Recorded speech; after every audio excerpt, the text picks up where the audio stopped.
କେସ୍ଟିକୁ ତଦନ୍ତ କରିଥିଲେ। କେସ୍ର ତଦନ୍ତ ସମୟରେ ଜଣାପଡ଼ିଲା ଯେ ଏହି କେସ୍ରେ 5 ଜଣ ସମ୍ପୃକ୍ତ ଅଛନ୍ତି। ତେଣୁ ରବରି କେସ୍ଟା ଟର୍ନ ହେଇଥିଲା ଡକାୟତ କେସ୍କୁ। ଏହି କେସ୍ରେ 5 ଜଣ ଲୋକ ଆରେଷ୍ଟ ହେଇଛନ୍ତି।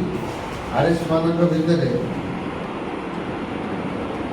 ବଳବୁଦ୍ଧିର ଜଣେ, ବଳବୁଦ୍ଧିର ଜଣେ, ଖତରାର 3 ଜଣ ଏବଂ ନୂଆ ଶିଉଳିଆ ଥାନାର ଜଣେ ସମ୍ପୃକ୍ତ ଅଛନ୍ତି। ସେମାନଙ୍କଠାରୁ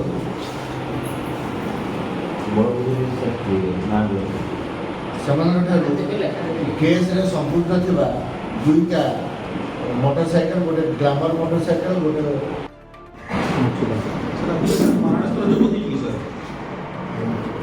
कौन से महाराष्ट्र जबत है?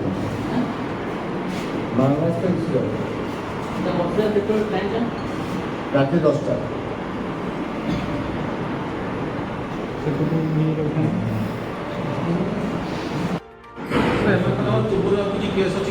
सेटा बर्तमान आम तदंत करुचु।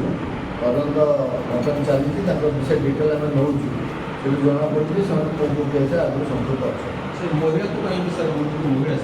जड़े महिला अच्छे केस